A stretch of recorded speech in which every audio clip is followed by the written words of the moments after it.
सनातन प्रेमी और सनातन धर्म को आगे बढ़ाने की चाह रखने वालों को यह आज का वीडियो जरूर देखना चाहिए। और जिन्होंने यह नारा दिया कि वेदों की ओर लौटो, ऐसे महान संत, भारतीय दार्शनिक, सामाजिक नेता और वैदिक धर्म के प्रचारक स्वामी दयानंद सरस्वती का स्मरण करके उनके आदर्शों को अपनाना चाहिए। स्वामी दयानंद सरस्वती कर्म सिद्धांत, पुनर्जन्म तथा संन्यास को अपने दर्शन के स्तंभ बनाया और सबसे पहले 1876 में उन्होंने ही स्वराज का नारा दिया था। बाद में लोकमान्य तिलक ने आगे बढ़ाया। तो ऐसे महान संत के जीवन दर्शन की आज एक झलक देखेंगे। तो इसके साथ ही नमस्कार मेरे सनातनी परिवार, हम हिंदुस्तानी चैनल पर आप सभी का बहुत बहुत स्वागत है। एक महान योगी, मुनि, महर्षि, क्रांतिकारी एवं समाज सुधारक, दार्शनिक और राष्ट्रवादी जननेता स्वामी दयानंद सरस्वती जी का जन्म तिथि के अनुसार फाल्गुन मास की कृष्ण दशमी के दिन 12 फरवरी 1824 को गुजरात प्रांत काठियावाड़ क्षेत्र जिला राजकोट के एक छोटे से गांव टंकारा में था। उनका बचपन का नाम मूल शंकर था। मूल नक्षत्र में पैदा होने के कारण पुत्र का नाम मूल शंकर रखा गया था।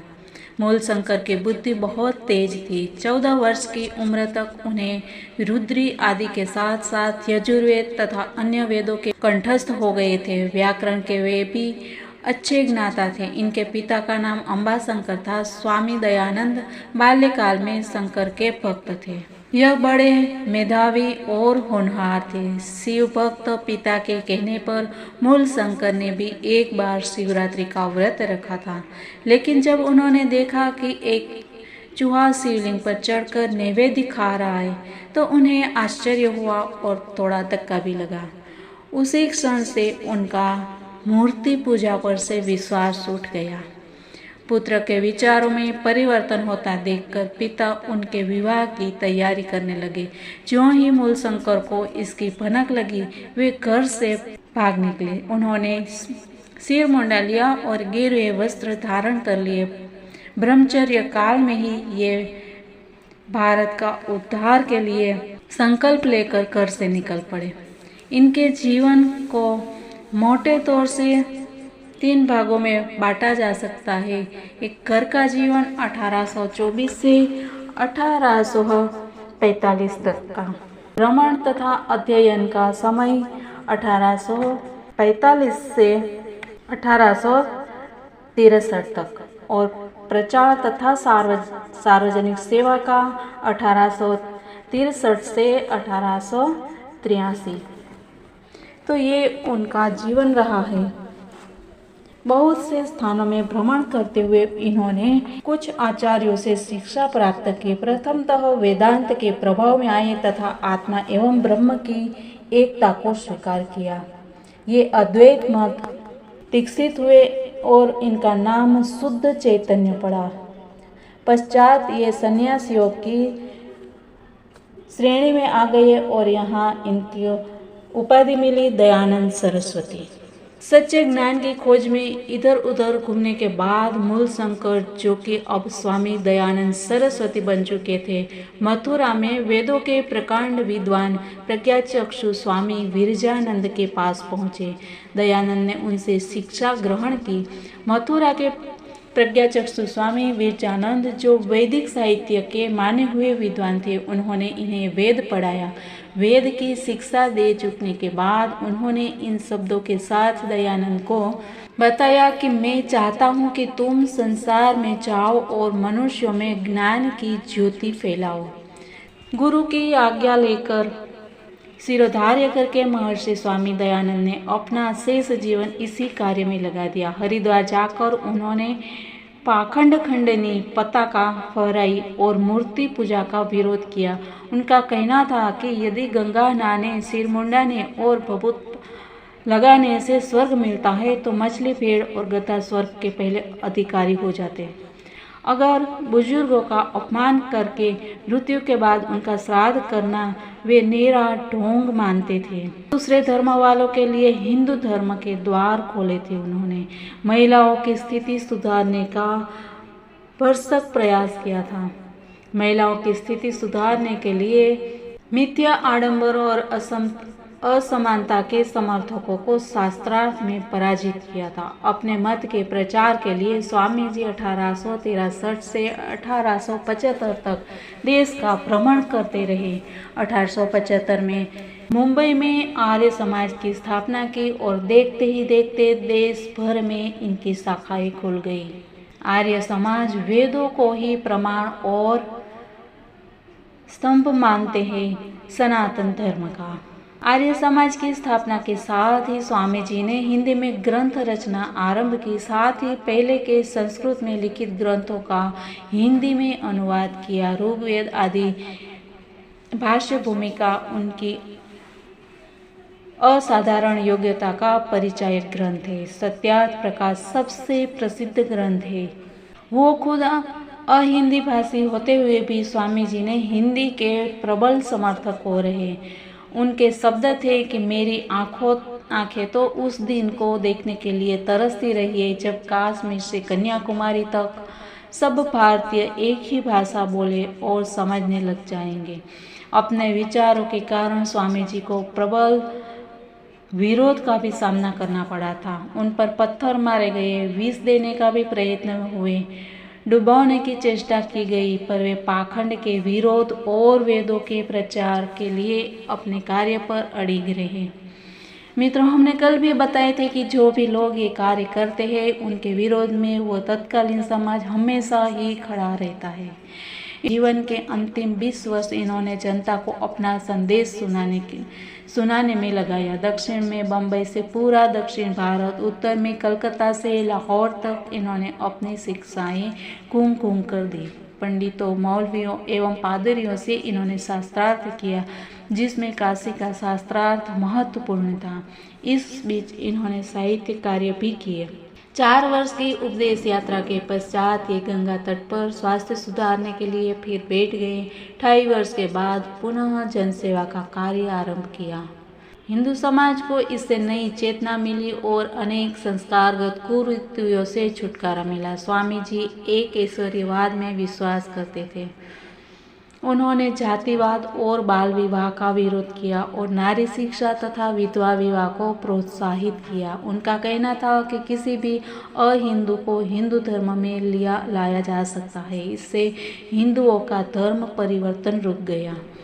स्वामी दयानंद सरस्वती जी के महान कार्यों में शुद्धि आंदोलन। स्वामी जी ने धर्म परिवर्तन कर चुके लोगों को पुनः हिंदू बनाने की प्रेरणा देकर शुद्धि आंदोलन चलाया। दयानंद सरस्वती जी द्वारा चलाए गए शुद्धि आंदोलन के अंतर्गत उन लोगों को पुनः हिंदू धर्म में आने का मौका मिला जिन्होंने किसी कारणवश इस्लाम या ईसाई धर्म स्वीकार कर लिया था। शायद इसीलिए एनी बेसेंट ने कहा था कि स्वामी दयानंद ऐसे पहले व्यक्ति थे जिन्होंने कहा कि भारत भारतीयों के लिए है। आर्य समाज के अनुसार ईश्वर एक ही है जिसे ब्रह्म कहा गया है। स्वामी जी ने अपने उपदेशों का प्रचार ऐसे ही किया था। स्वामी दयानंद सरस्वती जी ने अपने वस्त्र फाड़कर एक पताका तैयार की और उस पर लिखा पाखंड खंडनी। उसे अपनी कुटिया पर फहराकर अधर्म, अनाचार और धार्मिक शोषण के खिलाफ युद्ध की घोषणा कर दी।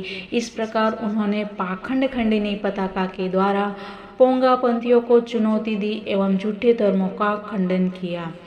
सत्यार्थ प्रकाश पुस्तक में उन्होंने ईश्वरीय ज्ञान को शुद्ध मानते हुए वेदों की ओर चलो का नारा दिया। सत्यार्थ प्रकाश में 14 अध्याय है जिसमें इनका मेन नारा था वेदों की ओर चलो।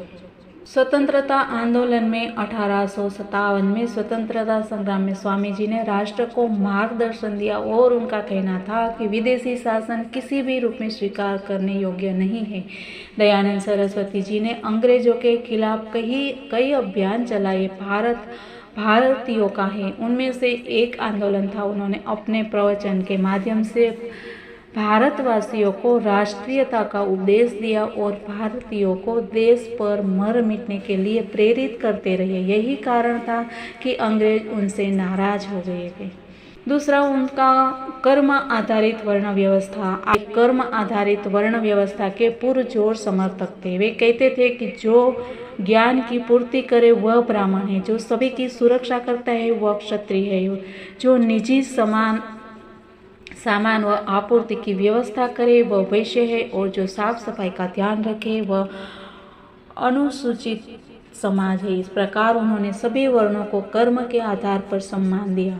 लोगों से अनुरोध किया कि वे सभी के साथ समान व्यवहार करें। इस प्रकार उन्होंने शूद्रों के उद्धार पर मुख्यतया बल दिया। वैदिक काल में स्त्रियों का स्थान बहुत सम्मानजनक था व उन्हें भी शिक्षा का पूर्ण अधिकार था। हिंदू धर्म में कोई भी यज्ञ स्त्री के बिना पूरा नहीं माना जाता था। देवताओं के साथ देवियों का भी उल्लेख मिलता है, जिन्होंने समय समय पर अपने ज्ञान व शक्ति का परिचय दिया, किंतु समय समय के साथ महिलाओं को बाहर जाने या पढ़ने की अनुमति नहीं मिलती थी। स्वामी दयानंद जी ने इस व्यवस्था का विरोध किया व महिलाओं की शिक्षा व समान अवसर की बात कही। महिलाओं को उच्च शिक्षा देने में का समर्थन भी किया। मूर्ति पूजा, मिथ्या आडंबर और असमानता, छुआछूत, श्राद्ध कर्म, बाल विवाह, सती प्रथा, पर्दा प्रथा, बहु विवाह आदि का विरोध वे हमेशा करते रहे। वे महिलाओं को पुरुषों की भांति सक्षम बनाने की बात करते थे। वे कहते थे, यदि सेवा करना है तो जिंदा माता पिता की करो, यही उनकी सबसे बड़ी सेवा व पुण्य है।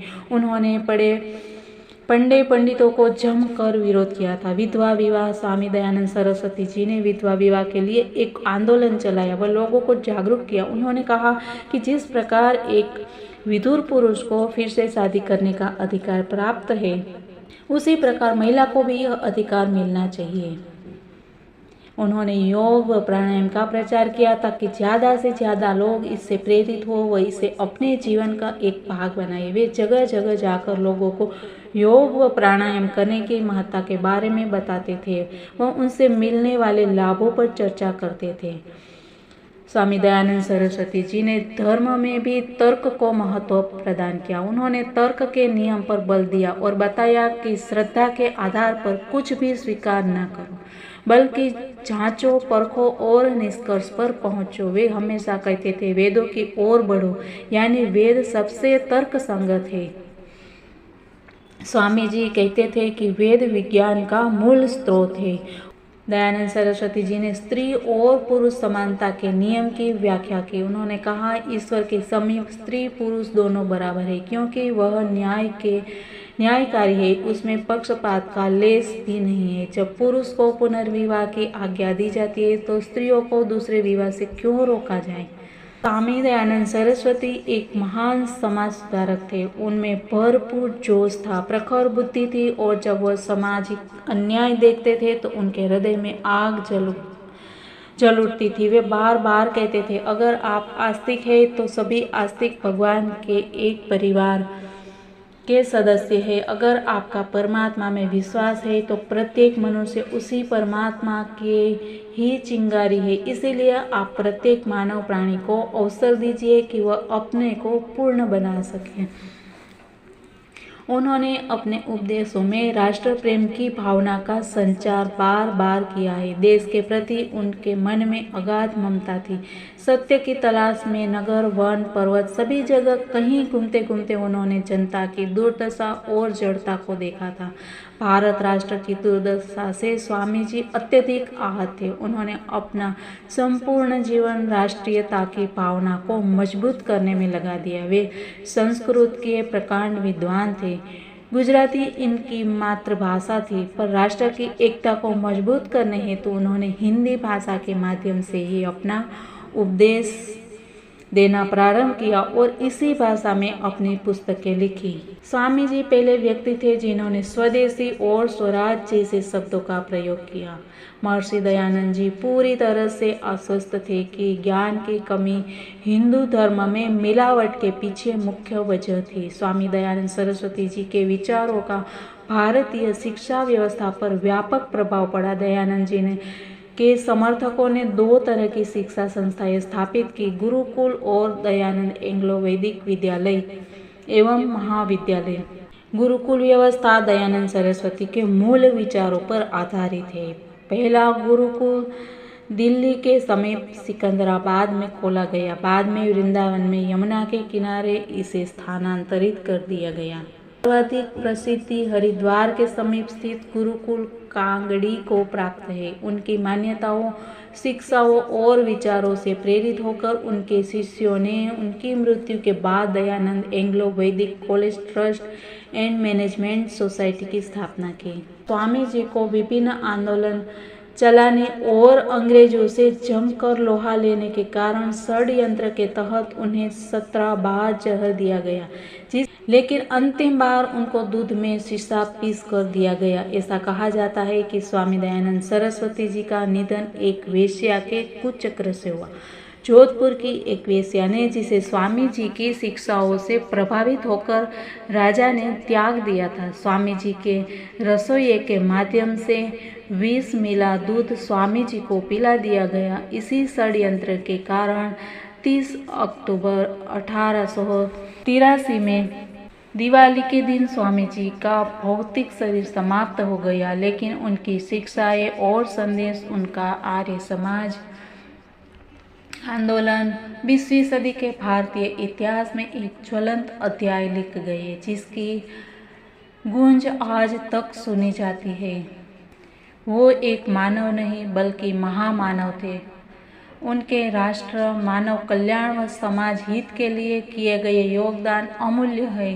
दयानंद सरस्वती के संदर्भ में कहा, शंकराचार्य के बाद भारत में कोई भी व्यक्ति ऐसा नहीं हुआ जो स्वामी जी से बड़ा संस्कृतज्ञ, उनसे बड़ा दार्शनिक, उनसे बड़ा तेजस्वी वक्ता तथा कुरीतियों पर आक्रमण करने में उनसे अधिक निर्भीक हो। सचमुच स्वामी दयानंद सरस्वती ने जो भी मुहिम चलाई वो आज भी वही शब्द है जो हम सब लोग अभी जुटे हुए हैं, क्योंकि ऐसा कार्य करने से ही समाज में फैली कुरीतियों को हम नाबूद कर सकते हैं। तो इसीलिए इन विचारों को सबके हृदय में जीवंत रखना बहुत ज़रूरी है, तभी हमारा समाज है, हमारा भारत है, वो भारत बन के रहेगा और राम राज बन के रहेगा। तो इस ऐसे ही विचारों के साथ मित्रों, स्वामी जी की श्रद्धांजलि देते हुए आज यहीं पर बात को विराम देते हुए कल मिलते हैं कुछ नई बातों के साथ। तब तक के लिए जय हिंद, वंदे मातरम, भारत माता की जय।